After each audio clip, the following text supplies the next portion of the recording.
Bapak Ibu, yang Pak Yu bilang tadi, saya cerita ya. Jadi di catatan saya mestinya masih ada, tapi saya tadi belum. Thank you Pak Yu.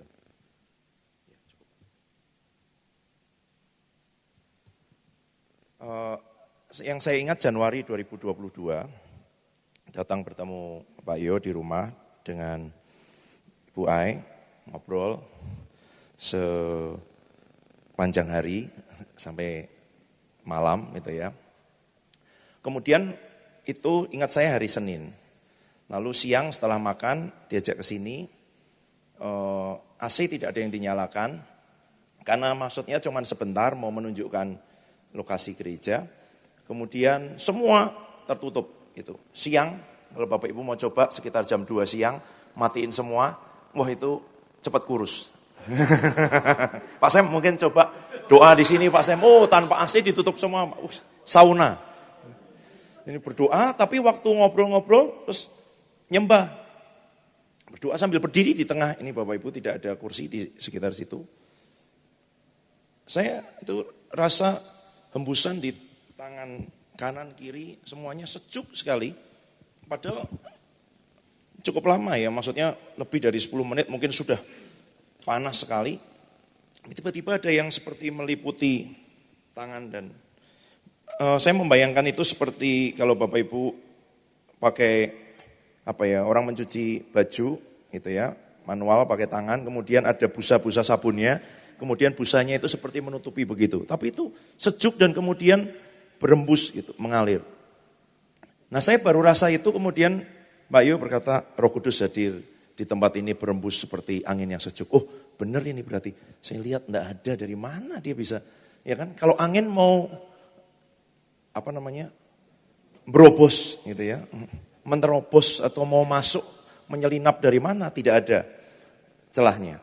Nah waktu itu sebenarnya di hati saya dikasih begini, coba lanjutkan menyembah. Tapi di hati saya, sungkanlah Tuhan, wong sudah agak lama di sini apalagi panas dengan itu, enggak usah lah gitu. Itu di hati itu ya.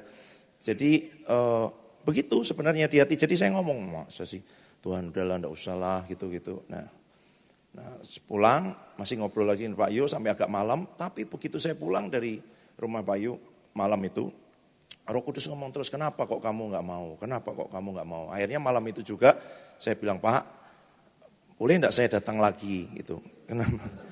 Karena saya tidak taat gitu. Terus besoknya tidak bisa, lalu 2 hari kemudian, tapi Bu Ai juga tidak bisa karena sudah ada janjian mau mengantar jemaat ke periksa, seingat saya gitu ya. Lalu Pak Yu, istri saya enggak bisa tapi enggak apa-apa gitu. Akhirnya kami bertemu di mall ya Pak, makan siang dulu gitu. Terus setelah itu berdoa lagi ke sini menyembah, ya harga dari ketidaktaatan, saya nge-grab dari daerah mana Pak Ian, CKC itu ya, Cakung ya, itu dengan istri ke sini itu. Ya selalu ada harga dari ketidaktaatan itu. Bapak Ibu, batas paling bawah itu namanya kehendak bebas ya. Jadi seringkali kita senang kalau diberitahu, enggak apa-apa, kita ini punya kehendak bebas, kita ini boleh kok memilih gitu. Jangan senang kalau diomongin begitu. Memang kita punya kehendak bebas, tapi kalau kita milih, percayalah, Adam yang belum pernah berbuat dosa aja milih sendiri salah kok. Gitu. Apalagi kita, gitu loh. Tapi kan orang senang, enggak apa-apa, enggak harus begitu, Tuhan itu enggak maksa kok. Iya, tapi kalau kamu enggak dipaksa meleset, itu masalahnya. Itu persoalannya. Tapi seringkali kita senang dengan batas minimal yang diberikan oleh Tuhan, gitu ya. Yang paling minimal oke, enggak apa-apa, itu C minus asalkan lulus, gitu. Jangan gembira. Jangan gembira dengan enggak apa-apa, ya masih lumayan kamu jadi apa misalnya Pak Lurah.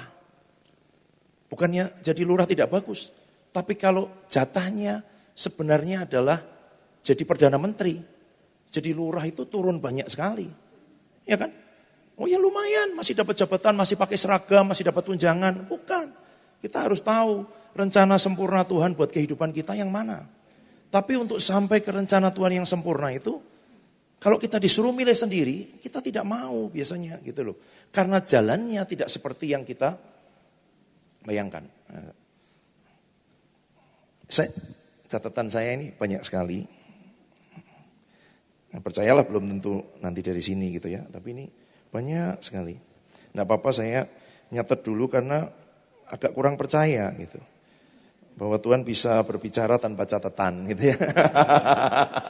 Ada rasa pertanggungjawaban, masa saya tidak mempersiapkan sesuatu, masa saya enggak ini gitu. Tapi sudah berkali-kali saya catat macam-macam, ya bukan itu gitu.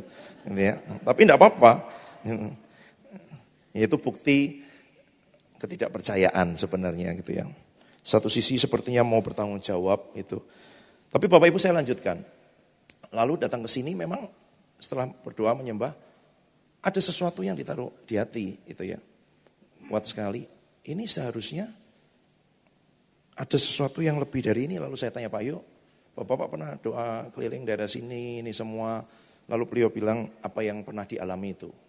Nah itu Bapak Ibu, yang Pak Yo cerita tadi naganya besar, kalau sebesar saya, kita cuma sebesar ini. Itu Pak Yo tanya dengan saya, Bapak berani? Bapak mau? Gitu. Berbahagialah orang yang tidak melihat namun percaya, ya kan? Karena saya tidak lihat ya. Mau aja Pak Yo. Yang mana? Ini induknya besar sekali loh Pak. Jalan sebesar jalan kan itu. Tidak apa-apa Pak Yo. Wong tidak lihat ya kan? Kalau lihat takut gitu. Tapi yang lihat jangan terus saya nggak mau lihat gitu. Itu kan nggak mau gitu. Saya juga mau lihat kok. Terus minta. Tapi tidak melihat namun percaya. Sepakat Pak Yo. Di mana? Di sini. Ada dua, ada ini. Iya. Berani, dikira Pak Yo berani, padahal ya karena tidak melihat gitu Bapak. Oh, dia berani apa sungguh-sungguh? Ya sungguh-sungguh, wong enggak lihat ya kan. Percaya. Tapi karena sudah sampai di sini, mau tidak taat lagi gitu ya. Besok suruh naik helikopter ke sini ya kan, enggak naik Grab. Jadi ya jangan dipikir bahwa semua lalu berjalan terus taat, mau, enggak gitu.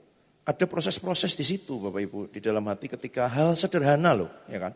Karena seringkali kita mau kepekaan, kita mau ketajaman, kita mau sesuatu yang besar, tapi tidak pernah itu dimulai tanpa sesuatu yang kecil dan sederhana dalam hidup kita. Kita semua bilang kita mau mendengar suara Tuhan, ya kan. Kita mau mendengar Tuhan berbicara dalam kehidupan kita. Kita mau menangkap isi hati Tuhan. Tapi kalau yang jelas saja, ada yang namanya perintah dan larangan, ya kan? Itu kan jelas ya. Tidak boleh belok kanan, tidak boleh lurus, harus tidak boleh putar balik, itu kan jelas. Kalau yang jelas saja masih ditawar, nengok kanan kiri, ada yang CCTV enggak? Ada petugas enggak? Gitu ya. Ada yang nilang enggak? Gitu. Apalagi yang bentuknya itu ungkapan hati, kerinduan Tuhan. Saya menyebut itu gumaman. Gitu. Tuhan tidak lagi memberi perintah, tapi dia cuman apa bahasa yang mengungkapkan itu. Dia cuman ngomong kerinduan hatinya gitu. Bapak Ibu mungkin yang dari Jawa terbiasa dengan budaya Jawa, ya batin tapi diungkapkan tapi tidak memberi perintah gitu loh. Misalnya, waduh, ini kalau dingin-dingin begini ini ya, itu. Iya, minum wedang jahe enak sekali. Gitu.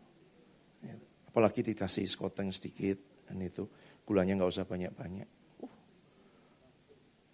Langsung. Tapi itu kan tidak memberi perintah, gitu loh. Tapi untuk kita sampai di situ tidak mungkin tanpa kita belajar dari hal yang jelas dulu Bapak Ibu. Firman ini kan jelas ya. Jadi banyak orang itu kepingin peka, tajam, punya karunia-karunia, mendengar suara Tuhan, menyampaikan isi hati Tuhan, mengerti kehendak Tuhan. Nah ini jelas. Firman, ya kan? Apa ini firman? Tuhan berbicara kan? Perkataan Tuhan kan? Ini loh. Sejauh mana kita bergumul, merenungkan, ya kan? Sudah diajarin, tidak perlu saya ulangin, ya kan? Hagah, ya kan? Mengunyah-ngunyah seperti seekor sapi memamah biak, rumput dimakan, dikunyah, telan dulu, nanti dia ambil waktu, sambil baring-baring, dikeluarkan lagi, dikunyah lagi sampai lebih halus, diperkatakan lagi, direnungkan, dibayangkan. Nah, Bapak Ibu sudah tahu. Saya bisa nyebut karena baru dapat pelajaran minggu lalu. Kelas ekspres. Ya. Bapak Ibu kalau lihat kan ada Alpha Express, ada apa yang ekspres itu kecil-kecil tapi cepat. Gitu. Nah gitu. Jadi itu dulu gitu loh. Banyak orang kan kepengen, oh ya saya mau lihat, saya belajar dari orang-orang yang tidak Tuhan beri langsung gitu. Tapi melewati proses-proses dalam hidupnya. Coba kalau Bapak Ibu pernah nggak tanya, Pak Yu, tiba-tiba kok bisa, oh ini setannya di telinga sebelah kanan. Oh itu di pundak sebelah kiri itu rohnya. Gitu. Nah saya tanya kan, Pak Yu, apa Bapak langsung bisa ngerasa gitu? Oh enggak, dulu awalnya enggak. Proses ya Pak Yu ya. Bakar dulu dengan api. Saya tanya Pak Yu, api Roh Kudus. Nanti di mana dia merasa kesakitan, di situ setannya sembunyi. Lama-lama jadi ngerti, lama-lama berkembang, lama-lama tahu peka, lama-lama tidak usah begitu sudah ngerti. Loh, tapi itu kan ada proses. Gitu. Nah kita maunya tiba-tiba, ya kan? Coba Bapak Ibu renungkan. Bapak Ibu pernah lihat Pak Yu mendoakan pakai tahapan-tahapan yang Bapak Ibu diajari di SPS enggak? Khotbah, belum khotbah. Ada yang pinggang sebelah kanan sembuh. Lah mana deklarasinya? Kok nggak ada pakai posisi otoritas? Iya dong? Ayo, gimana Bapak Ibu? Menyesal nggak ikut SPS? 12 minggu, 13 minggu, sampai tengah malam, yang di Indonesia Timur sampai jam 2 pagi, ya kan? Nah, Pak Yu kok nggak ngikutin tahapan-tahapan itu? Nah, kok langsung aja? Nah, kok enak gitu? Telinga kanan ada yang disembuhkan Tuhan. Saya tengking 2 jam, nggak buka-buka telinganya orang itu. Nah Bapak Ibu nggak tanya, Pak, dulu awalnya gimana? Cerita-cerita yang jarang diceritakan Pak Yu, mungkin jarang ceritakan. Pengalaman-pengalaman ketika mendoakan orang ya tidak ada yang sembuh. Gitu. Rela dipermalukan dalam ketaatan kepada Tuhan. Ada banyak hal yang sudah dilewatin, tapi ketika Bapak Ibu lihat yang sekarang terjadi, wah. Coba Bapak Ibu ingat. Karena kalau saya nggak ngomong gini, jangan-jangan Bapak Ibu belum sadar sebelumnya. Ya kan? Bahwa cara mendoakan Pak Yu, enggak seperti step-step yang di SPS. Karena sudah dengan pengurapan, gitu ya. Tapi juga ada langkah-langkah iman yang dikerjakan dalam ketaatan. Perintah untuk menumpangkan atas orang sakit, mengolesi minyak dan mendoakan mereka. Dasar firman bahwa oleh bilur Tuhan Yesus, penyakit sudah disembuhkan. Penyakit dan kelemahan kita ditanggung Tuhan Yesus di atas kayu salib. Kerjakan nggak yang itu? Kerjakan. Saya punya seorang sahabat, setelah dia, Tuhan bilang, sekarang kamu pelayanan kesembuhan. Oke, dia pikir dia doain orang enggak. Cari orang sakit. Kemana? Ke rumah sakit lah. Cari orang sakit kok di mana? Masa di restoran? Ya rumah sakit. Doakan orang. Sampai berapa? 3.000. Sembuh? Belum. Tapi dia lakukan. Nah kalau sekarang dia berdiri di depan orang, orangnya udah sembuh. Waktu saya tanya dengan dia bilang, saya sulit ngajarin orang sekarang. Mau saya nggak ngapa-ngapain kok gitu. Saya bilang, tanya, Bapak pelayanan kesembuhan gimana? Kalau dulu saya bisa ngajarin, sekarang semakin tidak bisa saya. Wong itu semuanya Roh Kudus, bukan saya. Wah itu. Coba kalau Bapak Ibu gitu, nggak ada SPS. Ya dong? Semua. Tapi kan ini tahapan menuju ke sana. Tuhan mau memberi kepada orang yang setia dong. Ya dong? Diberitahu ada otoritas, diberitahu ada dasar firman untuk ini, diberitahu ada yang sudah dibayar Tuhan Yesus. Ya kan? Setelah lakukan itu. Masa Bapak Ibu mau berikan hal penting, hal besar kepada semua orang? Kan enggak. Tentu diuji. Tentu dilihat dulu kesetiaannya, ketekunannya, kesungguhannya. Apakah dia ini anak yang sudah akil balik, yang sudah dewasa, yang siap terima warisan. Itu masalahnya. Itu. Anak itu ya. Itu harus dididik. Dan waktu itu untuk orang mendidik anak, dia menitipkan kepada hamba. Kenapa? Karena kalau dia tidak dititipkan kepada hamba, nanti waktu dia jadi ahli waris, dia merasa itu adalah spirit of entitlement. Gitu. Apa Pak terjemahannya? Merasa berhak. Ya memang wajar. Kalau orang tua saya bayarin saya sekolah itu, memang itu tanggung jawabnya. Kalau saya sekolah di sekolah bagus, memang itu harusnya begitu. Nah, kita harus menyadari bahwa itu adalah sebuah anugerah, hak istimewa, privilege yang Tuhan beri kepada kita, gitu loh. Untuk bisa menerima itu. Dan bagaimana caranya pada waktu itu? Seorang ayah akan menitipkan anaknya kepada hambanya yang paling dia percayai. Melekat dengan hambanya, tinggal dengan hambanya, dididik, makan, minum, belajar, diajari dengan hambanya, sampai hambanya itu berkata kepada tuannya, ayah dari anak itu, anakmu sudah siap terima warisan, anakmu sudah siap diberi tanggung jawab, anakmu sekarang sudah bisa untuk diajak menjadi rekan sekerja. Dan hamba itu namanya Parakletos. Yang mendampingi, yang nempel, yang di sampingnya, yang terus menemani. Sampai dia berkata, ini sudah dewasa. Lalu Bapak Ibu ingat apa yang terjadi dengan Hadasa atau Esther. Bagaimana dia dikurung dengan sida-sida raja yang namanya Hegai. Dipersiapkan, diajari, direndam, ya kan?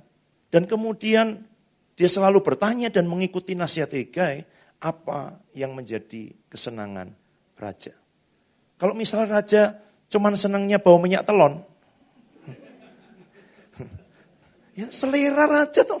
Raja senangnya minyak telon, mungkin waktu kecil dulu digendong sama pengasuhnya pakai minyak telon, lalu setiap bau minyak telon tuh dia merasa nyaman, tenang. Ya jangan pilih minyak wangi yang 1 botol puluhan juta. Tapi loh, ya kan? Ini bicara tentang, tapi siapa yang ngerti apa yang jadi kesenangan raja? Hegai, sida-sida. Dia akan diajari. Dia akan direndam, dia akan dipersiapkan, dia akan dimurnikan, dia akan dibersihkan. 6 bulan hanya untuk memakai minyak mur, supaya dia bisa dibersihkan dari semua kotoran, dari semua ketidakmurnian, dari semua yang berbau busuk di dalam dagingnya, keluar, baru kemudian nanti wangi-wangian diberikan 6 bulan kemudian.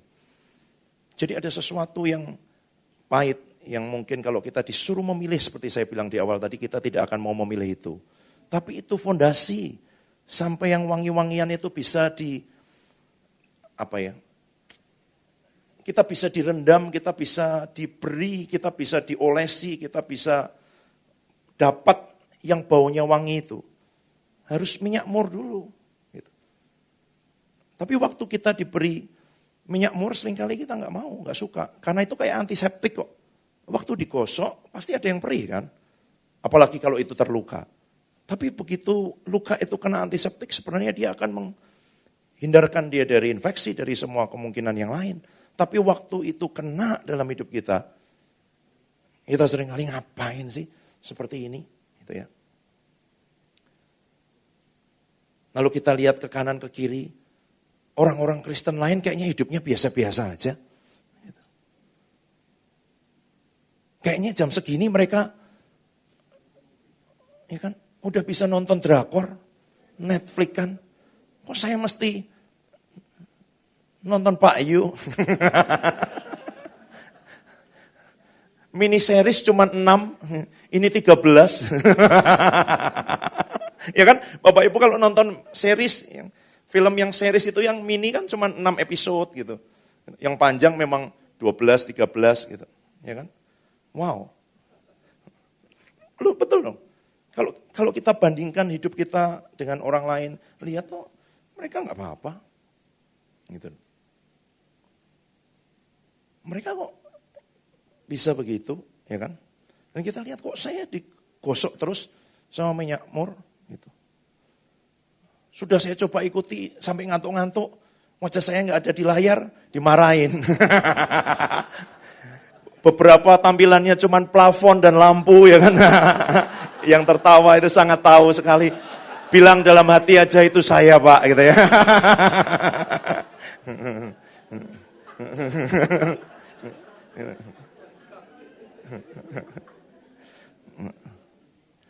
Tapi ya saya nggak tahu sih apa ya, tapi Bapak Ibu luar biasa. Bapak Ibu yang baru pertama kali ikut SPS dan ikut pengurapan, boleh saya lihat tangannya diangkat, baru pertama kali. Wow, oke. Yang sudah 2 kali, Bapak Ibu? 2 kali. Oke, yang sudah lebih dari 2 kali? Wow, lebih banyak. Yang sudah lebih dari 5 kali? Oke, lebih sedikit. Saya tahu siapa yang sudah 11 kali.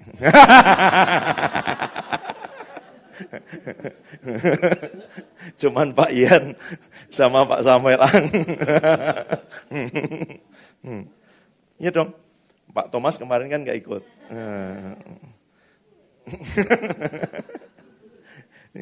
Luar biasa. Gimana Bapak Ibu? Sudah menyesal apa belum?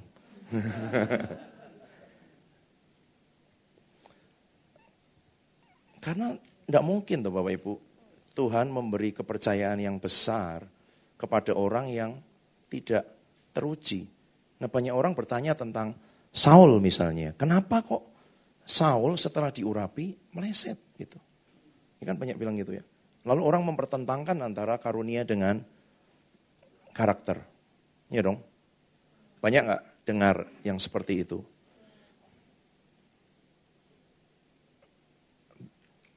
Saya dengar banyak sekali. Masalahnya bukan orang-orang itu memperjuangkan karakter. Kalau Bapak Ibu bisa masuk sedikit lebih dalam, tangkap di hatinya ada trauma-trauma terhadap penyalahgunaan karunia. Apa ya saya menyebutnya? Ya orang-orang yang mungkin menurut bahasa mereka karunianya hebat tapi kok, atau karunia rohnya hebat tapi kok buah rohnya kecil atau sedikit atau rasanya belum manis atau apapun lah ya bahasa yang dipakai. Dan seringkali mereka bilang tuh lihat Saul, ya diurapi tapi ya nanti meleset. Apakah Tuhan salah ketika dia memilih Saul dan mengurapi Saul?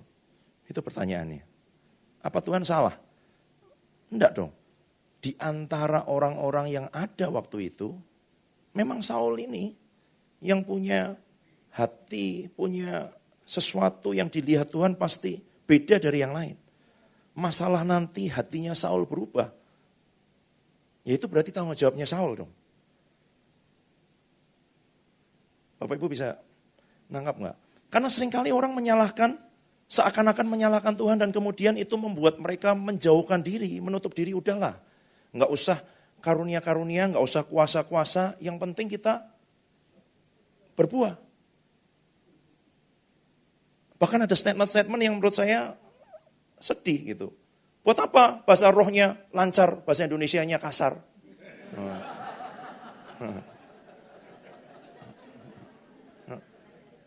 Ya dong.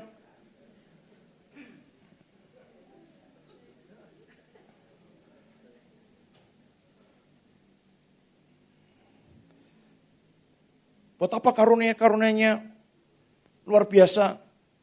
Gitu. Tapi kalau masuk kantor terlambat terus, WC-nya jorok, semuanya gitu. Nah, apakah itu sesuatu untuk dipertentangkan? Buah itu seperti fondasi, wadah. Tanya Pak Ian nanti. Orang bikin fondasi sampai dalam,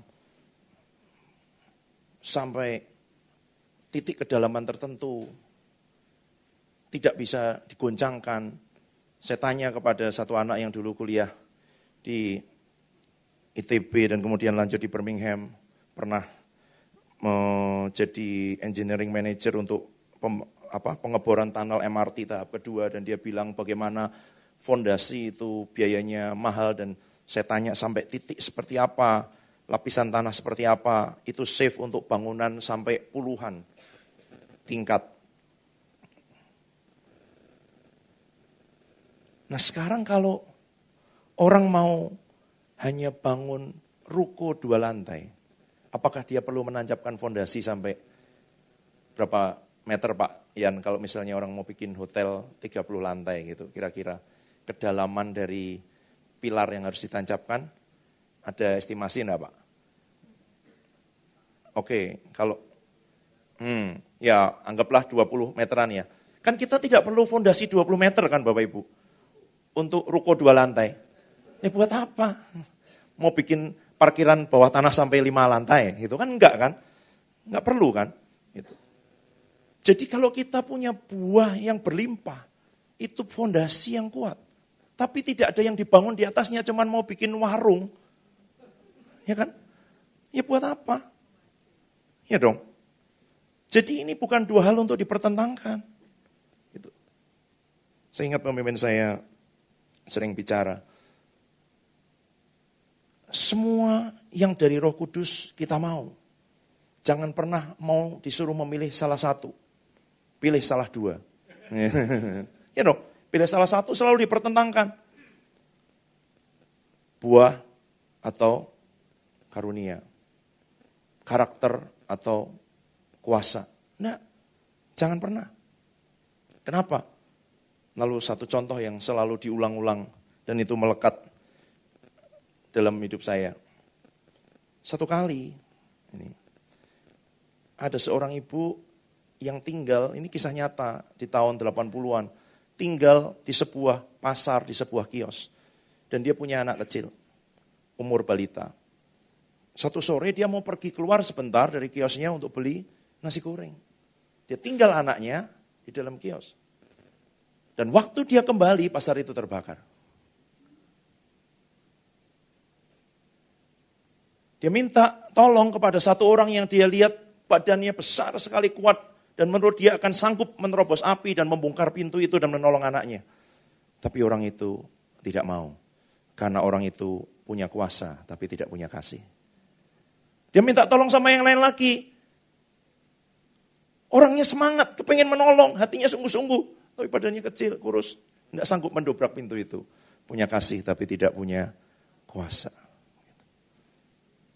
Jadi yang mana? Ya perlu dua-duanya. Wong semua sumbernya Roh Kudus kok. Kok kita milih? Jangan pernah mau disuruh memilih karena kita mau dua-duanya. Kalau kuasa tanpa kasih, tidak ada fondasinya, tidak ada dasarnya, tidak ada wadahnya. Tapi punya wadah besar, bagus. Emang buat apa fungsinya wadah? Buat hiasan, buat dipamerin? Bukan kan? Buat jadi tempat kan? Dan itu sebenarnya fungsi dari buah. Maintain, kata Bill Johnson. Maintain power itu harus dengan itu. Menjaga supaya terus bisa berkelanjutan. Bisa terus menerus, tidak berhenti. Tidak berhenti sampai di situ. Kenapa? Karena ini besar. Saya masih ingat, saya dengar rekaman dari seorang hamba Tuhan namanya Edwin Stube. Beliau yang bawa api karismatik ke Indonesia. Datang pertama tahun 61, datang lagi tahun 63, kemudian tahun 65 datang ke Indonesia dan tinggal sampai sekitar tahun 77 atau 79.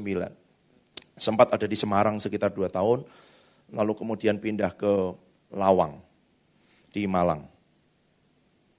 Nah, saya dengar rekaman ketika dia melayani di Australia, dan dia bilang itu yang masih juga jadi sesuatu yang ada di hati saya, karena yang diberikan kepada kita itu kuasa Roh Kudus itu besar sekali.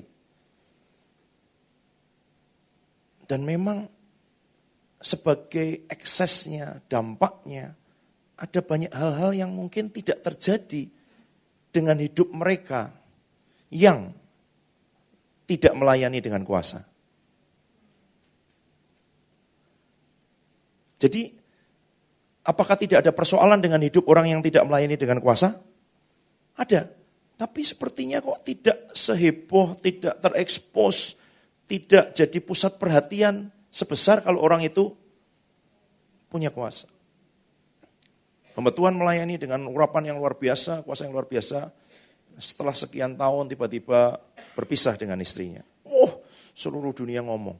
Tapi orang berpisah dengan istrinya banyak. Saya tidak membenarkan perceraian gitu ya.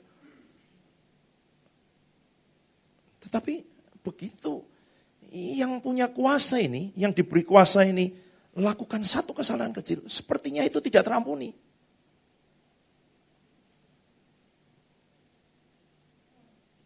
Nah, saya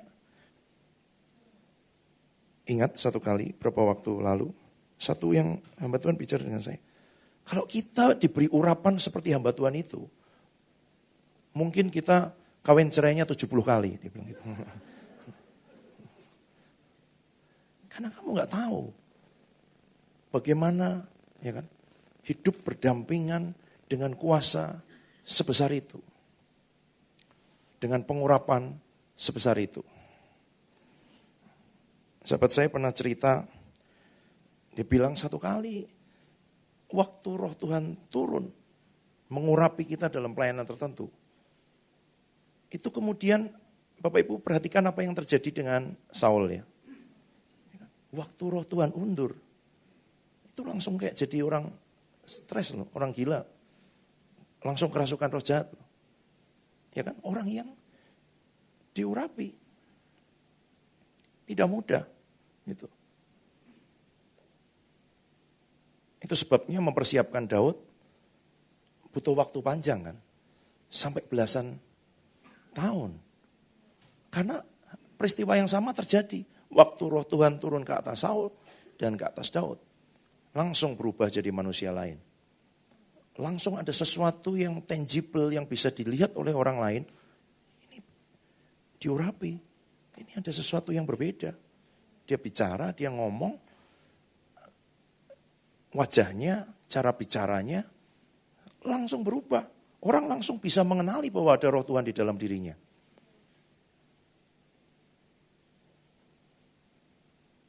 Apakah dagingnya, hatinya langsung ikut berubah saat itu Bapak Ibu? Enggak.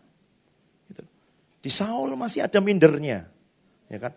Masih ada insecure-nya, masih ada perasaan-perasaan tidak aman, takut tersaingi, berusaha mempertahankan. Meskipun waktu dia diurapi, dia berkata, oh ya aku ini siapa? Itu. Menurut Bapak Ibu, kalau Bapak Ibu baca Alkitab, Saul itu dari suku apa? Benyamin, ya kan? Tapi suku Benyamin itu punya satu pengalaman latar belakang ya. Suku yang sempat dihabiskan semuanya. Tinggal sisa-sisa di hakim-hakim itu, nanti baca. Dan itu seperti jadi stigma atau sebuah pandangan-pandangan negatif mungkin dari suku-suku yang lain, paling kecil, paling rendah gitu. Sehingga kalau Bapak Ibu baca Alkitab, nanti waktu dicari Saul di mana? Di antara barang-barang. Dia dari suku Benyamin berubah jadi suku cadang.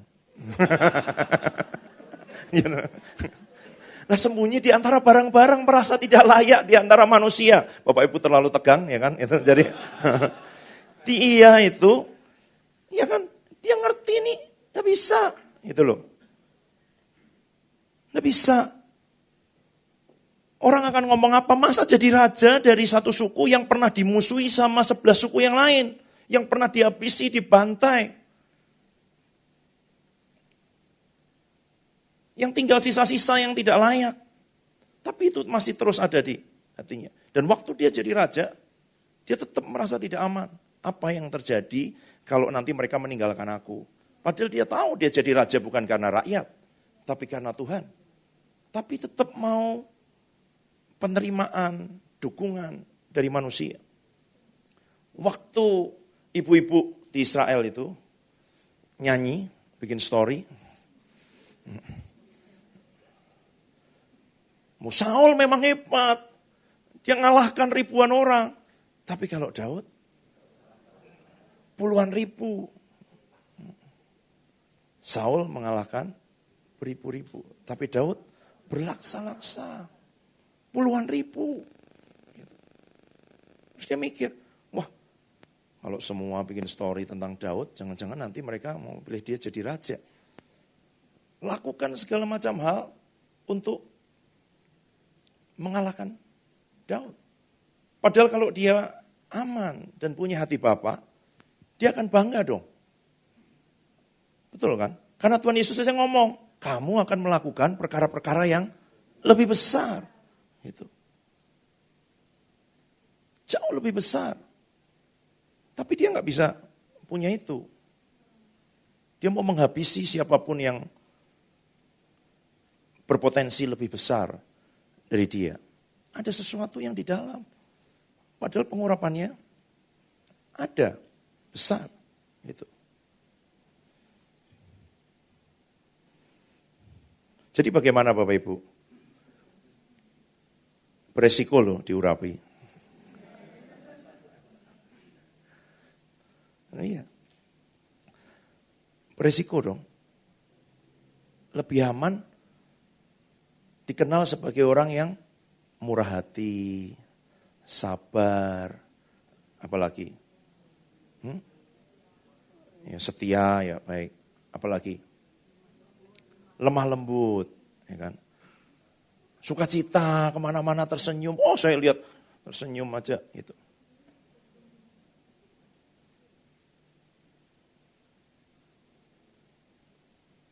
Pilih mana Bapak Ibu? Ada yang masih mau memilih.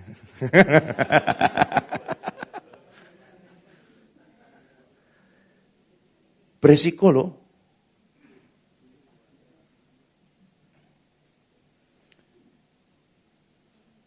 Nggak usah saya buka ayatnya, tapi Tuhan Yesus dibaptis oleh Yohanes Pembaptis di Sungai Yordan, langit terbuka, terdengar suara, ini anak yang kukasihi, kepadanya aku berkenan, dan setelah itu dia dibawa oleh Roh Kudus ke padang gurun. Untuk apa? Dicobai. Loh. Jenis yang seperti itu ditengking, rohnya nggak pergi. Wong yang bawa Roh Kudus kok. Kapan itu terjadi? Setelah diurapi, Roh Kudus turun. Karena setelah itu Tuhan Yesus berkhotbah dan bicara bahwa roh Tuhan ada padaku oleh sebab ia telah mengurapi aku. Langsung dibawa ke padang gurun. Tidak apa-apa. Ya Pak Ian, siapa tahu ada yang mengundurkan diri setelah ini, ya kan? Teman-teman, saya tidak usah panas. Sisa 35.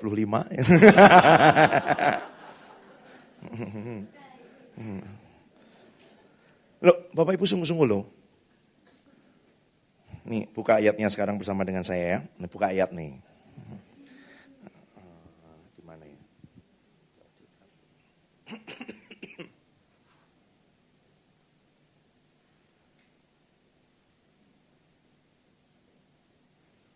2 Samuel 5 ayat 17.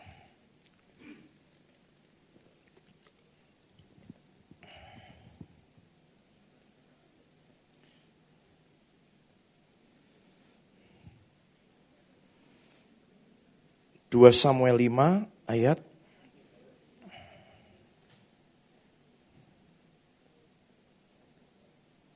ya. Saya ajak Bapak Ibu membaca bersama-sama 2 Samuel 5 ayat 17. 2, 3. Ketika didengar orang Filistin bahwa Daud telah diurapi menjadi raja atas Israel, maka majulah semua orang Filistin untuk menangkap Daud. Tetapi Daud mendengar hal itu, lalu ia pergi ke kubu pertahanan. Jadi waktu orang Filistin dengar Daud diurapi jadi raja atas Israel, langsung maju diserang. Begitu Bapak Ibu diurapi,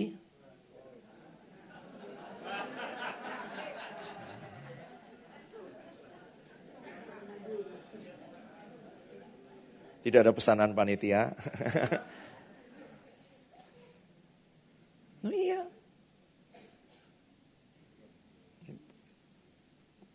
Tanya Pak Yo. Pak Yo yang jelasin dulu. Jadi ini dasar yang saya tidak tahu Pak Yo dapat dasar firmannya dari yang mana, tapi ini yang saya tangkap waktu Pak Yo jelasin. Begitu kita diurapi itu di alam roh diumumkan. Waktu kita diumumkan, setan langsung kasih perhatian. Loh, coba Bapak Ibu. Ya kan? Iblis keliling seluruh dunia. Terus Tuhan tanya. Nah ini kan cari gara-gara kan Tuhan. Bapak Ibu diurapi, cari gara-gara.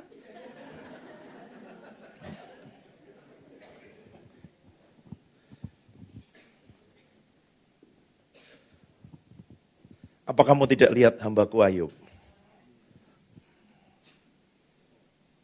Oh iya Tuhan, Engkau kan jagain dengan ini semua.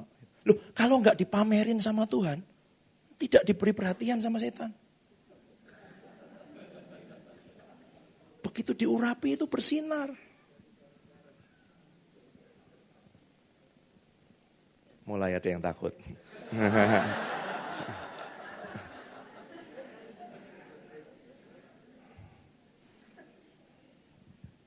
Betul kan? Ayub nih loh, Ayub Bapak Ibu ya kan? Setan dari seluruh dunia dia ngomong nggak? Oh aku lihat Ayub nggak ada, nggak dinotis. Anak-anak muda bilang itu, nggak direken, nggak masuk hitungannya setan. Tapi begitu Tuhan ngomong, kamu nggak lihat hambaku Ayub. Waktu diurapi itu, Tuhan tuh kasih pengumuman di dalam roh. Ini anakku yang kukasihi. Langsung semua kasih perhatian. Wah ini anaknya. Mumpung dia masih kecil kita matiin. Loh kalau besar jadi raja, ya kan? Loh kenapa kok iblis mau membunuh Tuhan Yesus waktu masih bayi Herodes, ya kan? Loh kalau udah gede jadi musuhnya. Mumpung baru ikut SPS 1 kali.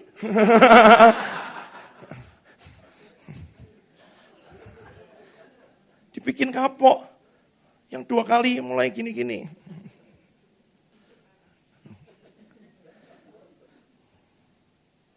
Gimana Bapak Ibu?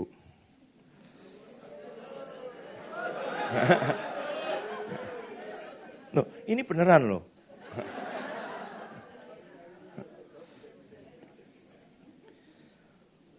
Ketika didengar orang Filistin itu bukan temannya, bukan sahabatnya, musuhnya. Daud diurapi jadi raja atas, loh, tadi sebelumnya Daud itu pernah diurapi Samuel, diurapi jadi raja, ya kan? Waktu dia di Hebron, diurapi orang Yehuda jadi raja. Tapi ini diurapi jadi raja atas Israel. Majulah semua orang Filistin. Bukan sedikit, bukan sebagian, semua. Bapak Ibu selalu mau urapan yang besar. Loh, semakin besar urapannya, musuhnya semakin banyak. Gimana? Ketawa karena belum ngalami. Tanya Pak Yu, enggak percaya.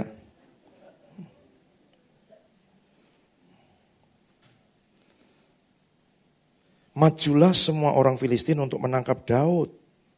Gitu loh. Kok sebelumnya enggak? Apa mereka tidak tahu? Ya kalau dia bukan raja, ya kan? Buat apa? Diserang.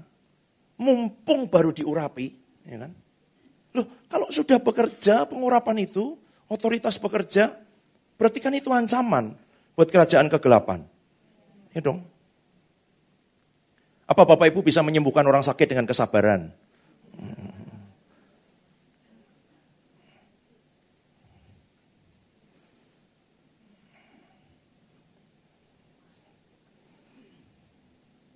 Tapi memang, iya dong Bapak Ibu, memang harus ada 2 sisi ini yang kita ngerti, itu loh.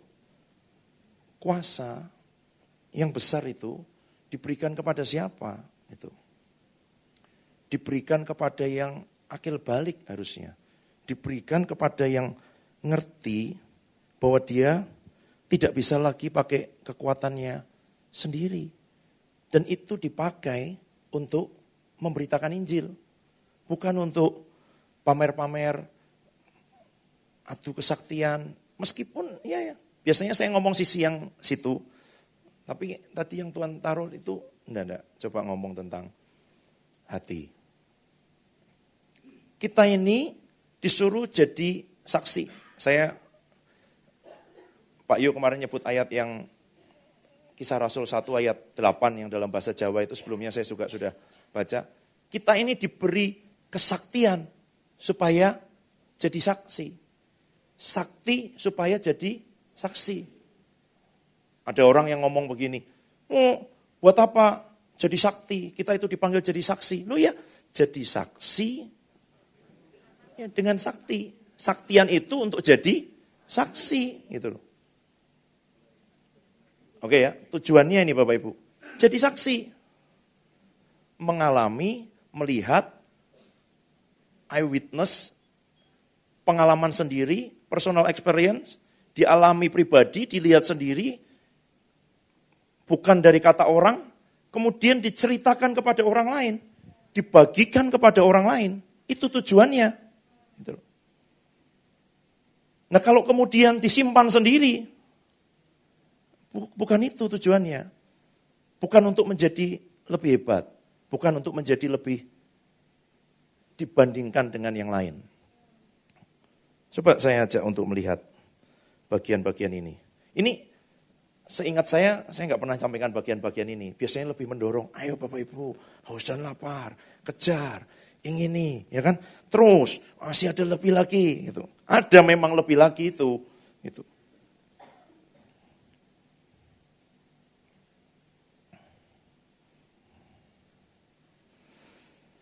Kisah Rasul 8 ayat 18 dan 19.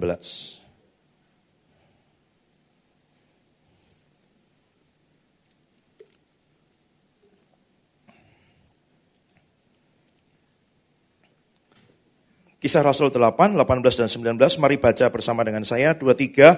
Ketika Simon melihat bahwa pemberian Roh Kudus terjadi oleh karena rasul-rasul itu menumpangkan tangannya, ia menawarkan uang kepada mereka, serta berkata, berikanlah juga kepadaku kuasa itu, supaya jika aku menumpangkan tanganku di atas seseorang, ia boleh menerima Roh Kudus. Ayat 20 sampai 23, saya baca aja Bapak Ibu perhatikan ya. Tetapi Petrus berkata kepadanya, binasalah kiranya uangmu itu bersama dengan engkau, karena engkau menyangka bahwa engkau dapat membeli karunia Allah dengan uang. Tidak ada bagian atau hakmu dalam perkara ini, sebab hatimu tidak lurus di hadapan Allah. Jadi bertobatlah dari kejahatanmu ini, dan berdoalah kepada Tuhan, supaya ia mengampuni niat hatimu ini. Sebab kulihat bahwa hatimu telah seperti empedu yang pahit, dan terjerat dalam kejahatan. Ini sulit ya. Sulitnya gini, di sisi yang lain, hati itu ikut harta. Jadi kalau Bapak Ibu tidak punya hati, ya kan, sulit mengampuni orang, hartanya Bapak Ibu harus ikut ke orang itu dulu. Kirimin roti, buah, macam-macam hadiah. Loh, karena hatinya belum bisa. Hartanya dulu. Karena firman Tuhan bilang apa? Di mana hartamu, di situ hatimu. Kok hati untuk jiwa-jiwa belum bisa Pak? Harta kirim dulu untuk pelayanan misi. Nanti hati akan ikut. Coba cek pengeluaran bulanan 3 bulan terakhir. Kalau mau tahu di mana hatimu. Ya dong. Jiwa-jiwa Pak hati saya, coba. Nanti waktu break lihat sebentar, mutasi rekening itu paling banyak kemana. Loh ya, karena tujuannya ini untuk apa? Saya ingat Pak Yul sering ngomong, ini sekolah penginjilan supranatural. Yang utama penginjilan. Caranya supranatural. Dulu saya kira penginjilan dan supranatural, bukan. Ini untuk memberitakan Injil, untuk mendemonstrasikan kuasa Allah, untuk mendatangkan kerajaan Allah di atas muka bumi. Untuk terjadi di bumi seperti di surga. Kenapa? Karena Injil kerajaan ini harus diberitakan dan barulah tiba kesudahannya. Yang menunda Tuhan Yesus datang ya kita. Ya dong. Karena tidak mendemonstrasikan kuasa Tuhan. Mendeklar, memproklaim Injil kerajaan, gospel of the kingdom. Kabar baik bahwa ada raja yang punya kuasa, yang memerintah, yang berdaulat. Bahwa kuasa diberikan kepada Tuhan Yesus, kunci yang tadinya dengan sukarela diserahkan oleh Adam kepada iblis. Sudah diambil lagi oleh Tuhan Yesus dan diserahkan kepada kita. Untuk apa? Memerintah dan berkuasa. Memerintah itu artinya kita di atasnya. Bukan kita di bawahnya. Memerintah bukan nyuruh-nyuruh orang. Memerintah itu bisa ngomong terhadap keadaan, terhadap kelemahan, terhadap situasi, terhadap kekhawatiran, terhadap ketakutan, terhadap kecemasan, terhadap intimidasi, terhadap keminderan, terhadap kepahitan, terhadap luka, terhadap masa lalu, terhadap apa yang dilihat oleh mata. Bahwa itu bukan kenyataan yang sesungguhnya. Ada yang lebih tinggi dari itu, namanya kebenaran, namanya firman Tuhan, namanya janji Tuhan. Namanya Yesus, nama di atas segala nama. Untung minggu lalu ikut SPS. Iya dong, bisa dikasih nama, kata Pak Yu. Semua, ya kan? Penyakit ada namanya, pikiran ada namanya, keadaan ada namanya. Tapi ada yang di atas semua itu artinya kita memerintah. Kalau yang menguasai kita namanya kekhawatiran, ketakutan, kemarahan, kebencian, dendam, sakit hati.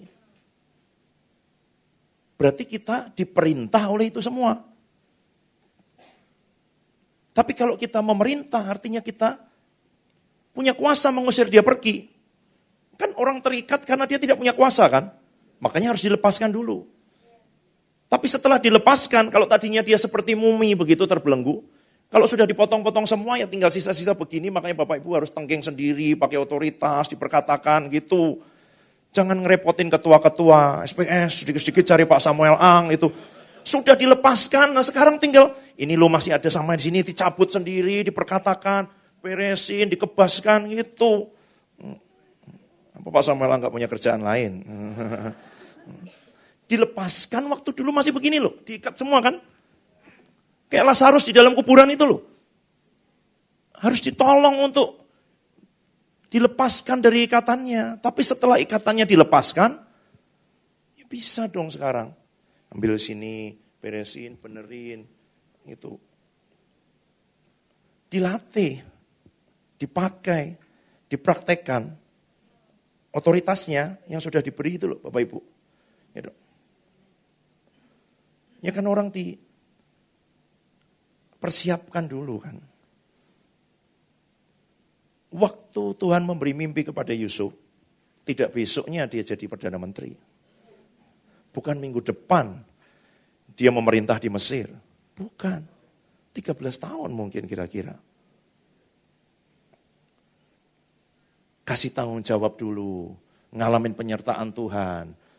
Rumah tangganya Potifar bisa diberesin semua. Sampai tuannya tidak perlu ikut-ikut lagi, tidak perlu mikirin apapun lagi. Semua bisa dipercayakan kepada dia. Lewatin ujian, melewati fitnah, masuk ke dalam penjara. Di penjara pun didapati bisa diberi kepercayaan oleh kepala penjara. Terus diabaikan, dilupakan, nolongin juru minuman raja tetapi dilupakan, tidak diingat. Gitu. Sampai waktunya tiba, diberi kepercayaan itu. Karena kalau tidak, dengan otoritas yang Tuhan beri dalam hidupnya dan dia ketemu dengan 11 saudaranya, waktunya balas dendam.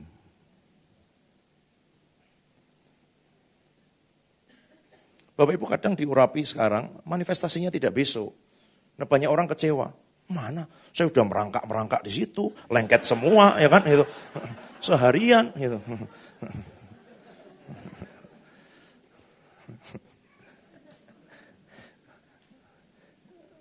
Ya dong, harus dengan pengertian. Lu kalau urapannya besar, kalau Bapak Ibu nanam tomat, ya kan, 3 bulan pasti berbuah. Durian mana ada 3 bulan, nggak ada kan? Ini dong.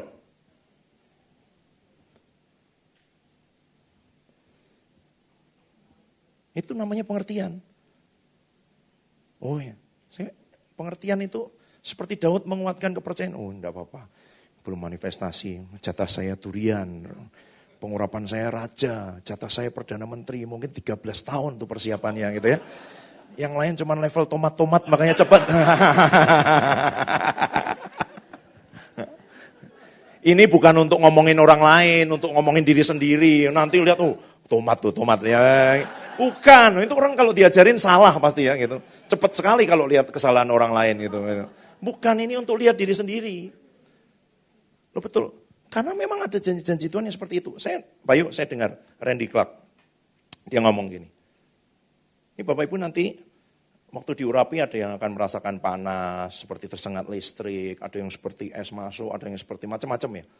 Tapi Randy Clark ini orang yang dipakai Tuhan untuk menyulut kebangunan rohani di Toronto tahun 94. Kebangunan rohani yang terus kebaktian setiap hari selama 12 tahun. Dan dia punya asisten, 12 tahun ikut dia, tidak pernah ngalami apa-apa. Kayak disetrum ya enggak pernah, panas ya enggak pernah, rebah ya enggak pernah. Tapi setia. Tapi waktu dia doain orang lain, layani, itu manifestasi. Tapi di dirinya enggak. Itu yang jarang. Bapak Ibu ikut SP 1 kali, mana? Masih saya pilek aja tetap pilek kok.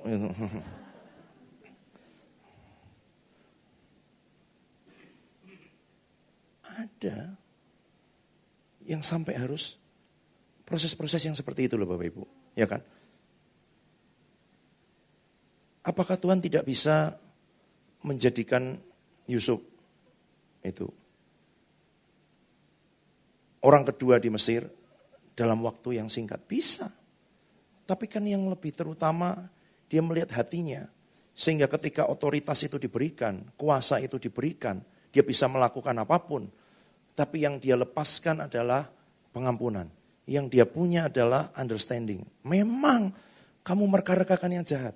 Tapi Tuhan itu mereka-rekakan untuk kebaikan. Untuk memelihara hidup bangsa yang besar lah. Makanya Tuhan membawa aku ke sini. Loh itu, kalau tidak ada pengampunan, kalau tidak ada buah, kalau tidak ada pengertian, enggak bisa. Sudah tak tunggu 13 tahun, akhirnya kamu muncul sendiri. Akhirnya Tuhan menyerahkan musuh-musuhku ke dalam tanganku. Ya kan? Kita gitu kan? Ya dong. Bapak Ibu kalau punya kuasa, Bapak Ibu diberi kuasa loh. Dan kuasa itu bisa dipakai untuk mengutuk.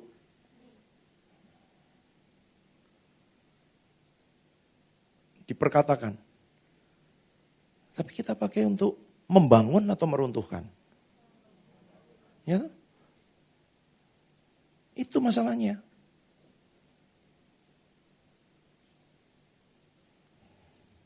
Karena ada responsibility. Ini bukan dari ayat, bukan dari hamba Tuhan yang diurapi, tapi dari Spider-Man. With great power comes great responsibility. Cari nanti. Spider-Man itu quote-nya. Luar biasa. Biblical. Nggak percaya. Bapak Ibu nggak ada yang nonton Spider-Man, rohani sekali semuanya di sini. Saya nonton Spider-Man, makanya dengan kuasa yang besar. Datang juga tanggung jawab yang besar. With great power comes great responsibility. Oh, iya loh.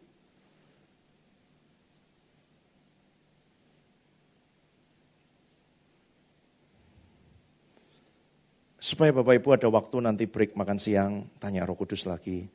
Ini kalau saya diurapi nanti tanggung jawabnya besar, tuntutannya besar, musuhnya datang, ya kan? Itu diurapi enggak ya Tuhan? Gitu. Lu jangan ikut-ikutan semua yang lain, diurapi gitu. Nah, Bapak Ibu bertanggung jawab sendiri loh nanti. Ya. Enggak bisa nuntut, kamu sih nyuruh aku diurapi loh. Ini perjanjian baru.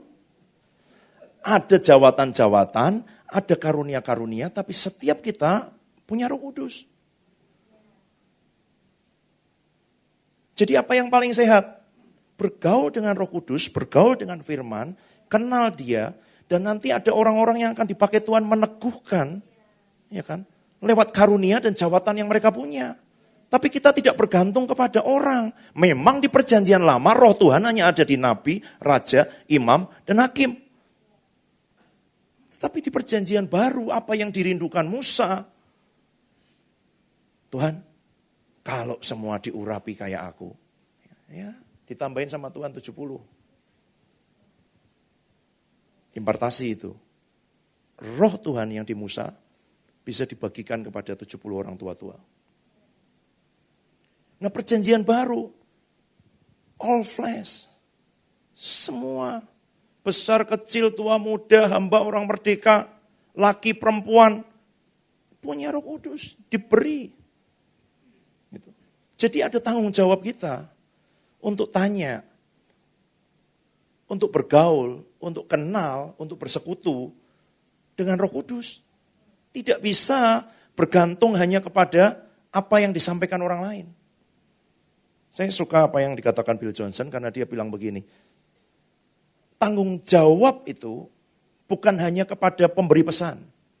Tanggung jawab itu juga kepada penerima pesan. Kalau Bapak Ibu didoakan, ya kan? Firman Tuhan bilang apa? Ujilah segala sesuatu dan peganglah yang baik. Sebelumnya ada ayat, betul kan? Jangan padamkan roh.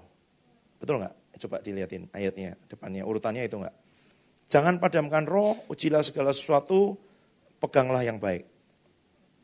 Ya.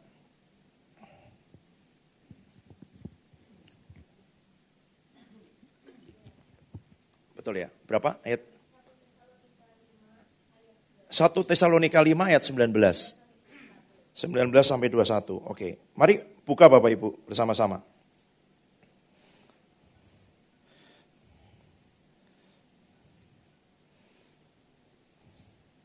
1 Tesalonika 5.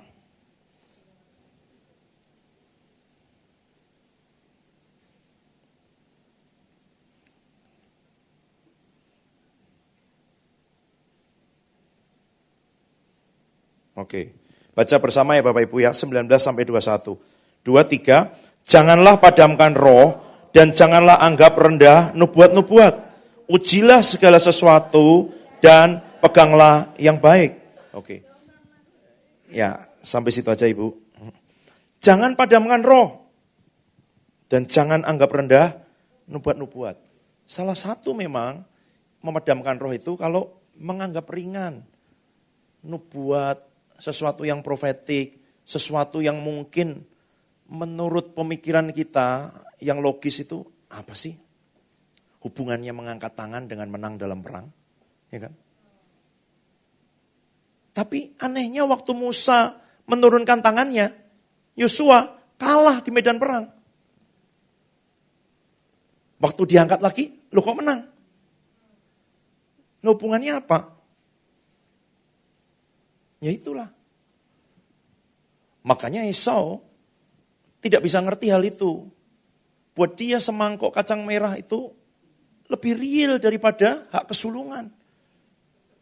Ya dong. Bisa dimakan. Kalau orang pakai pertimbangan ya memang masuk akal. Buat apa?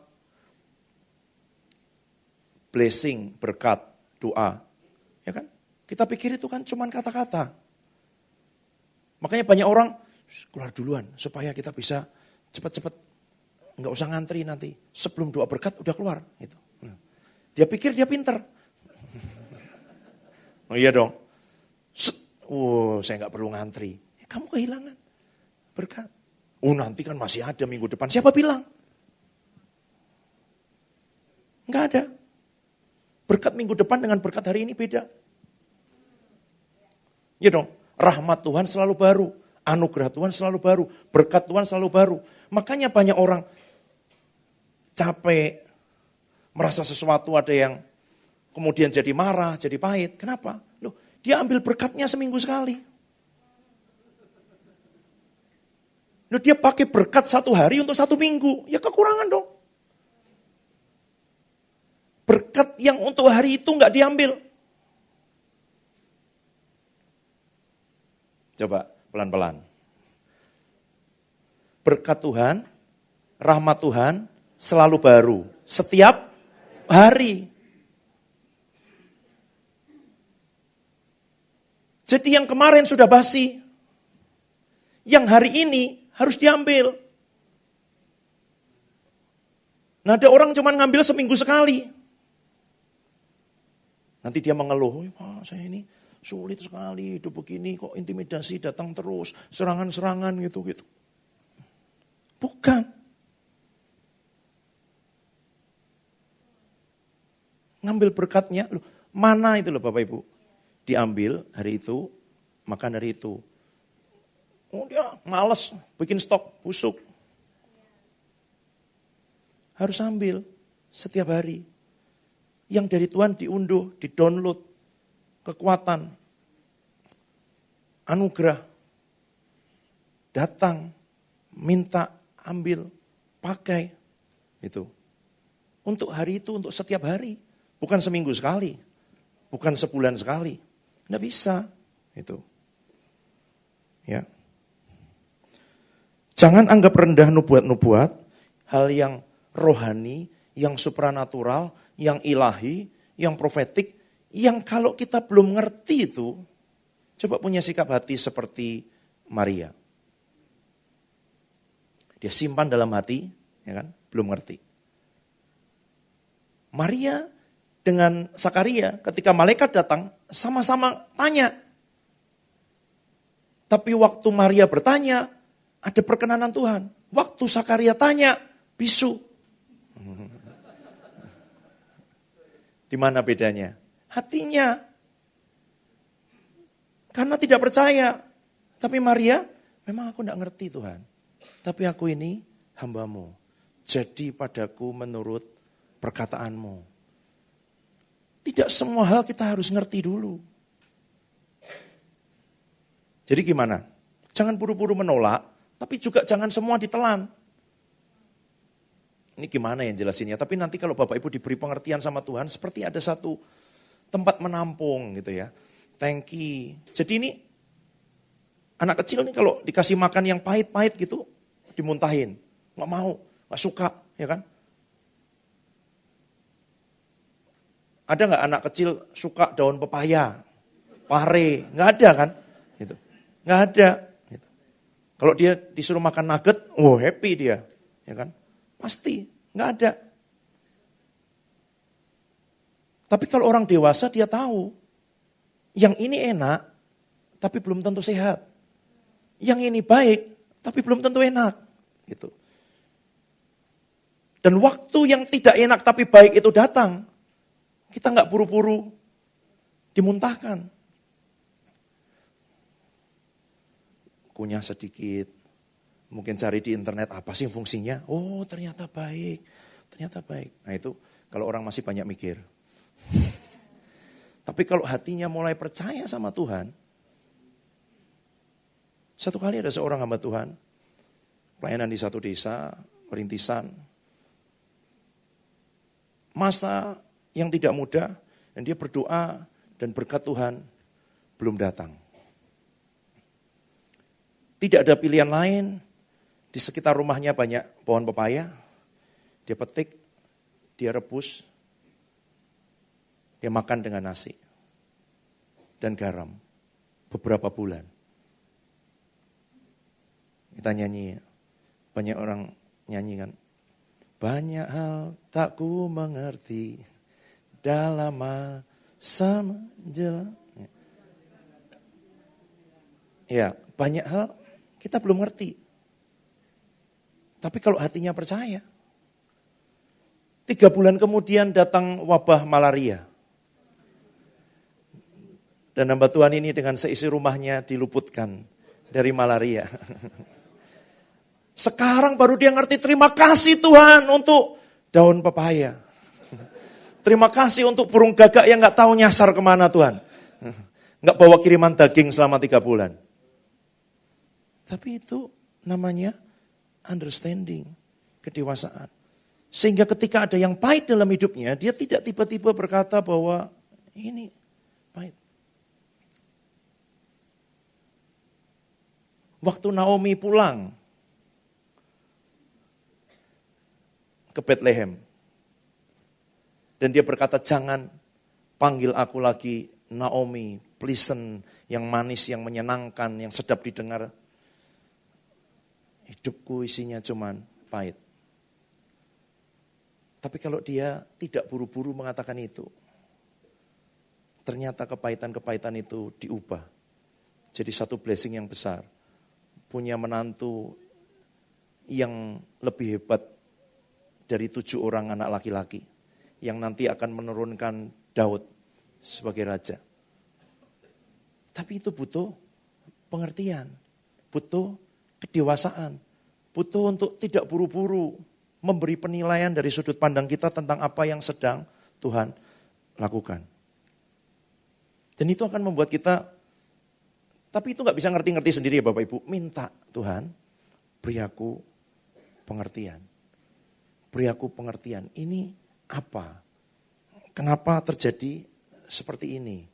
Kenapa ada hal seperti ini? Ini pengertiannya apa? Ini beri Tuhan, beri. Karena salah satu namanya roh Tuhan adalah roh pengertian. Roh hikmat dan pengertian.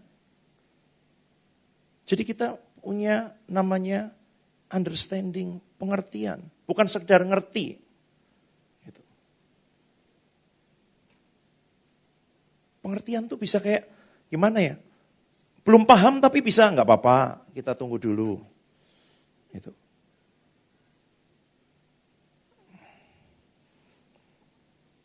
Ya Bapak Ibu, jadi Bapak Ibu akan menerima dari Tuhan.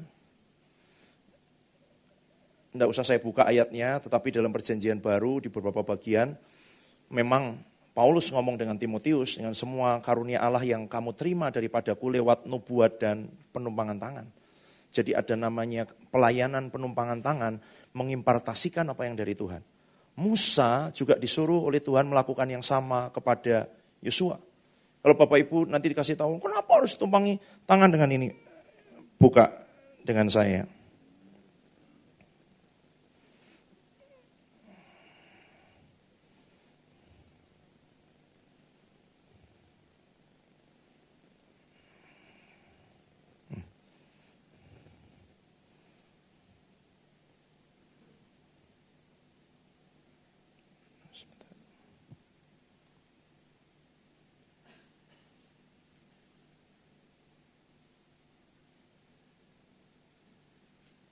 Bilangan 11 ayat 16 dan 17.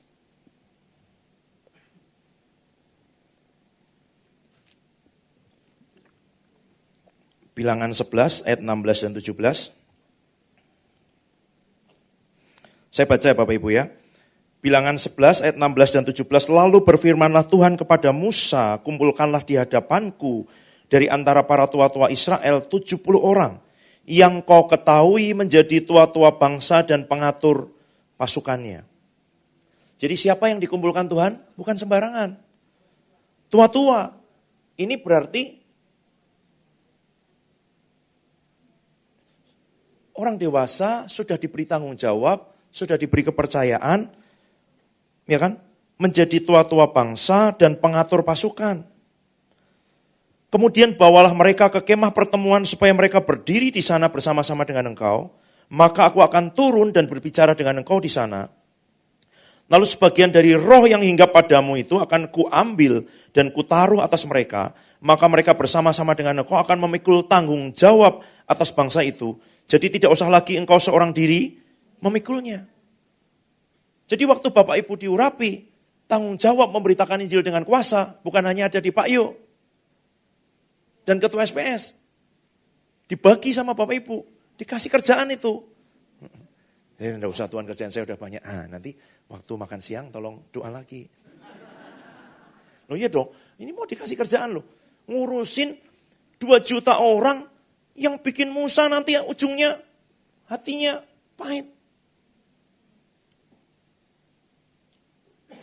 Orang yang nyusahin hati.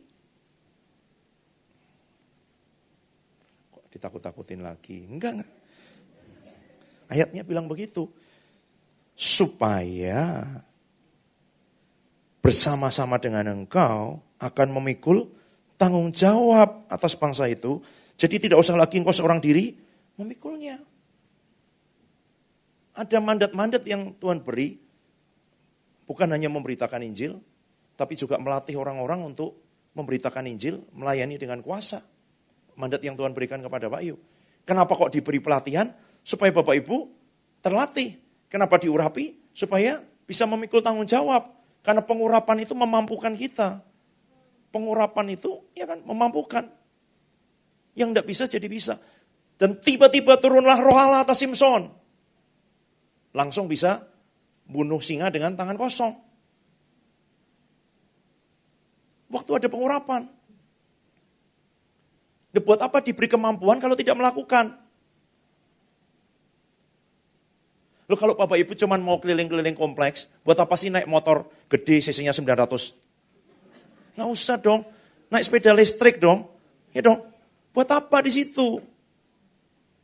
Buat apa naik motor yang pakai ban trail yang punya kemampuan untuk off-road, kalau cuma main di sekitar kompleks? Pakai sepeda listrik cukup. Karena tanggung jawab, tugas yang diberikan itu perlu. Bapak Ibu pernah lihat security kompleks bawa senapan AK-47, M16. Nggak perlu. Buat apa? Kalau pasukan khusus iya. Gitu. Itu senjata, perlengkapan. Untuk apa? Melakukan tugas. Gitu. Ah, kalau gitu Pak, saya jaga kompleks saja. Gitu. Ya, jadilah sesuai imanmu. Dalam hati Bapak Ibu, jadi sebenarnya ini kita disuruh mengingini pengurapan atau enggak? Gitu. Minta spirit of understanding. Ya dong.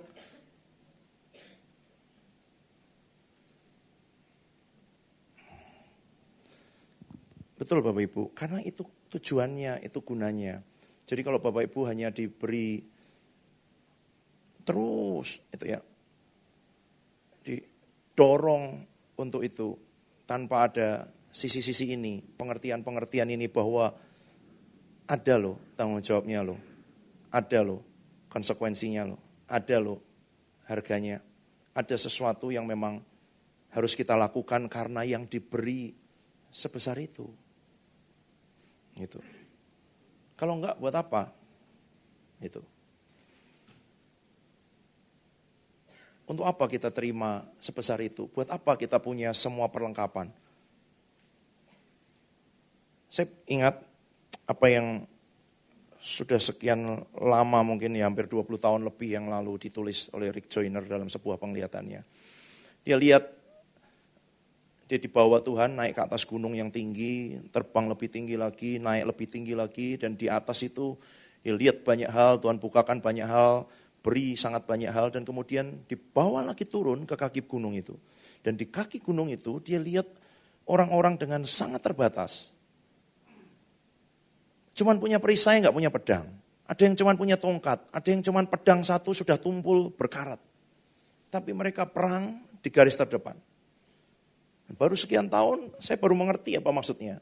Saya bertemu dengan orang-orang yang ada di garis-garis paling depan, pelayanan di tempat-tempat terpencil yang tidak ada orang lain. Tapi tidak ngerti. Otoritas, kuasa, deklarasi, nggak ngerti. Memanggil berkat dengan itu semua hanya dengan kesederhanaannya. Memelihara 20 anak, ada yang buka panti asuhan, ada yang apa. Tanpa punya ini. Dan kalau Bapak Ibu diberi, kalau Bapak Ibu yang sudah pernah ikut pengurapan lebih dari 2 kali, apa yang dilihat, apa yang dicurahkan, apa yang diberikan itu sangat besar. Ada orang-orang yang hidup di garis-garis paling depan dengan satu senjata aja. Dan sudah tumpul, sudah berkarat, tapi dia masih perang terus di situ. Dan kalau kita diberi banyak, dan tidak mau melakukan itu, tidak mau membackup mereka, tidak mau menolong mereka, support mereka, buat apa? Kalau kita cuma mendoakan orang sakit waktu PTM, dan itu pun terpaksa. Haleluya. Iya dong.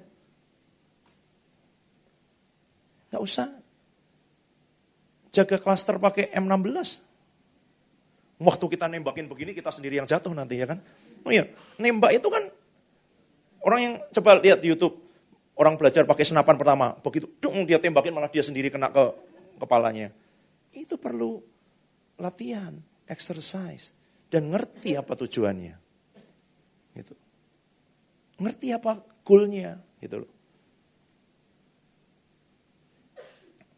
Apa goalnya Bapak Ibu?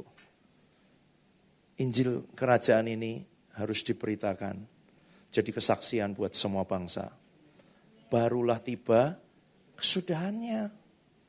Ini bagiannya, terjadi di bumi seperti di surga. Di surga tidak ada air mata, di surga tidak ada penyakit, di surga tidak ada kekurangan, di surga tidak ada kelemahan. Terjadi. Kalau belum terjadi, sampai terjadi. Itu aja. Nggak usah mikir terlalu banyak. Nanti diskusi teologis malah tidak terjadi apa-apa. Gitu ya. Terus. Gitu. Sampai terjadi. Sampai digenapi. Dan kadang-kala memang ada namanya ujian-ujian seperti itu. Ada sesuatu yang namanya area terobosan, Bapak Ibu. Sesuatu yang sudah diterobos. Dan kemudian bagian kita adalah terus berjalan dan meneruskannya dan bahkan, kalau bahasa saya, kita bisa naik di atas pundaknya. Jadi kalau Bapak Ibu lihat, Pak Yu ini area terobosannya apa ya? Gitu. Ada orang itu area terobosannya misalnya kaki pendek, saya mau hampir salah ngomong kaki panjang jadi pendek. Kaki pendek jadi panjang, jadi sama panjang lah, bisa menumbuhkan gitu ya. Ya sudah, dilihatin aja juga tumbuh. Saya pernah lihat itu video satu penginjil. Waktu ditanya, diwawancara sama Sitrot, ditanya, loh, itu tadi kok bisa begitu? Oh, tunggu. Kamu tadi nggak perhatiin, kamu mau lihat? Oke, saya replay ya. Ini kaki beneran di situ. Coba kamu balik lagi. Set, balik lagi. Sekarang tumbuh lagi. Set. Itu udah dominin kan. Oh, saya seperti murid SPS. Itu loh Bapak Ibu. Bapak Ibu bisa nangkap nggak?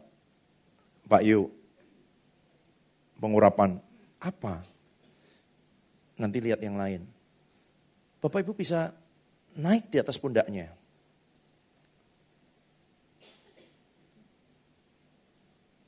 Gimana caranya? Kerjakan di area itu.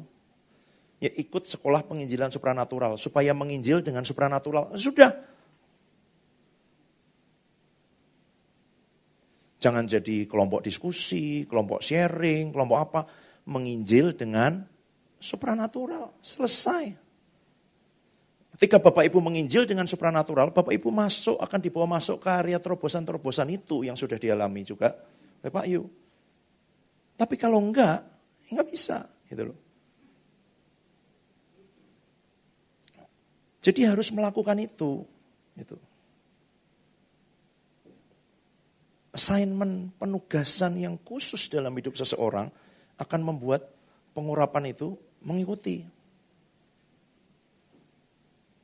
Ada orang kan kepengen, saya Pak, mau tank Pak. Saya juga mau peluncur roket. Gitu. Oke, kamu tahu apa tugas Tuhan dalam hidupmu? Ya sebenarnya sih bersihin WC. Gitu. Ya buat apa? Tank sama itu. Bapak Ibu perlu sikat, Bapak Ibu perlu karbol, ya kan? Bapak Ibu perlu semua yang diperlukan itu, gitu. Tahu nggak? Apa? Makanya seringkali ketika mendoakan itu, yang muncul adalah Tuhan suruh ibu begini, Tuhan suruh itu. Nanti orangnya besoknya tanya, Pak, kok saya mau diurapi Pak? Lu kemarin itu loh. Gitu. Lu kemarin tuh cuma diberi tugas Pak. Lu lakukan tugasmu, nanti pengurapannya ngikutin.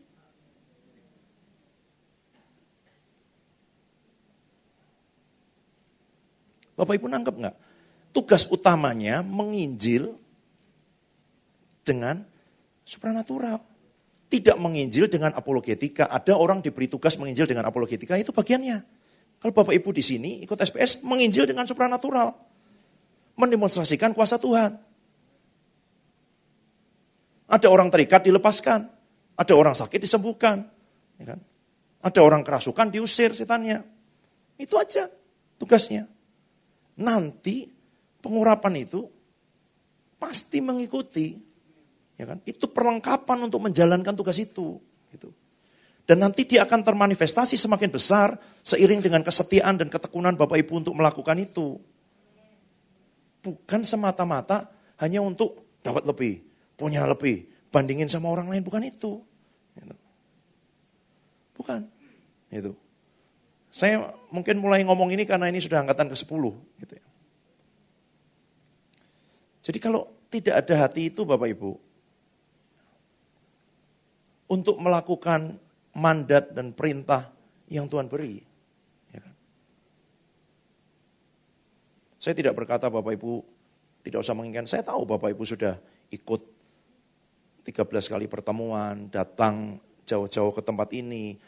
Saya dengar tadi bahkan pagi-pagi sudah mendaftar dengan awal supaya bisa itu semua. Itu sudah menunjukkan ada kerinduan, ada kehausan, ada keinginan. Tetapi supaya arahnya sesuai dengan apa yang Tuhan mau. Gitu loh. Karena ini bukan hanya tentang melakukan yang lebih dari yang lain, melakukan yang wow, melakukan bukan. Ini tentang mengerjakan apa yang Tuhan perintahkan, yang ada di hati Tuhan. Yang tadi di awal saya bilang, kalau yang jelas-jelas aja nggak dilakukan. Bagaimana mungkin ketika Daud bergumam dan berkata bahwa aku mau, kalau minum air dari sumur itu seger nih siang-siang. Padahal sumurnya di dalam perkemahan musuh. Makanya mereka itu punya posisi lebih dari yang lain namanya Triwira itu karena bisa nangkep hati rajanya. Tapi tidak ada orang bisa nangkep hati rajanya tanpa dia mulai dengan ketaatan terhadap perintah. Sudah jelas, beritakan Injil dengan supranatural. Selesai. Itu. Nanti pasti manifestasinya mengikuti, otoritas mengikuti, kuasa mengikuti, kerjakan. Itu. Perlengkapan akan ngikutin. Gitu. Saya berdoa supaya Bapak Ibu diberi pengertian oleh Tuhan dan nangkap bahwa yang Tuhan beri besar, Bapak Ibu percayalah. Yang dicurahkan Tuhan besar. Karena itu harus dengan pengertian bahwa ada tanggung jawab yang Tuhan beri. Ada tujuan yang Tuhan beri. Kenapa kita diberi sebesar itu. Yang Pak Yo sering ngomong juga, saya lihat ada orang-orang berdoa, hamba-hamba Tuhan seperti ini. Tapi ya, kok enggak dapat, kok enggak diberi. Ada orang cari sampai seperti itu, tanya-tanya, rahasianya tidak disingkapkan. Kalau Bapak Ibu ikut pelajaran-pelajaran itu, minta Roh Kudus menyingkapkan. Kalau itu sebenarnya kunci-kunci, Pak Yo bilang itu ya. Kunci itu kan enak kan, pintu besar sekali, kuncinya kecil, tapi begitu dimasukkan pasti terbuka. Dan untuk bisa membuka itu, untuk bisa dapat kunci itu nggak langsung, gitu loh. Tadinya diakalin ini gimana sih, mau didobrak, mau dibongkar, mau di itu. Tapi ternyata ketika punya kuncinya, bisa dibuka. Dan itu diberikan kepada Bapak Ibu. Untuk apa? Untuk membuka banyak yang tertutup di hidup banyak orang di luar sana. Udah selesai. Itu. Mungkin Bapak Ibu mulai dengan hidup Bapak Ibu sendiri. Tapi setelah itu tidak berhenti di situ. Karena itu ada penugasan dan tanggung jawab yang dibagikan, yang diberikan. Mari kita berdoa.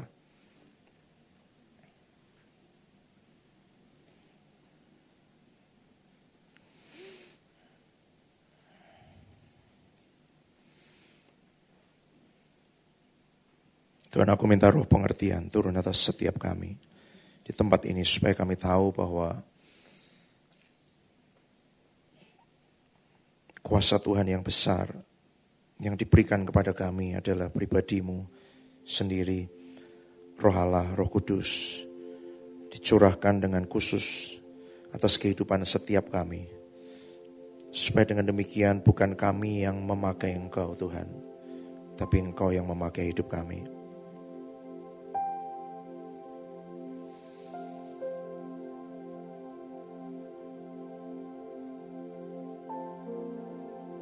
Periksa hati setiap kami, murnikan hati setiap kami, beri pengertian-pengertian supaya kami belajar menghargai hal-hal yang rohani, yang ilahi, yang supranatural. Bahkan ketika apa yang disampaikan, apa yang dibagikan, apa yang terjadi belum sepenuhnya kami mengerti. Beri kami hati yang tetap terbuka dan menerima ya Tuhan.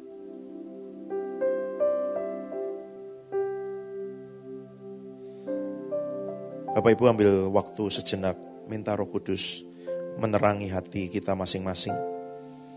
Ada motivasi-motivasi, ada hal-hal yang tidak murni, ada hal yang seperti terjadi dengan Simon tadi.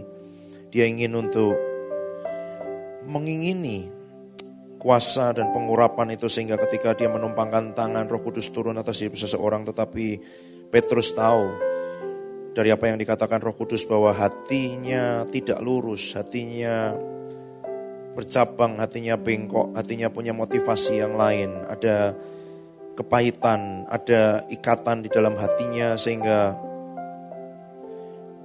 dia mau kuasa itu untuk menunjukkan bahwa dia orang yang punya kuasa untuk dipamerkan kepada orang lain dan bukan untuk kepentingan Tuhan. Supaya kita tahu bahwa kalau pengurapan itu turun dalam kehidupan kita, ada tugas yang Tuhan beri, ada tanggung jawab yang harus dipikul. Ada sesuatu yang harus dengan cinta dan pengabdian dikerjakan.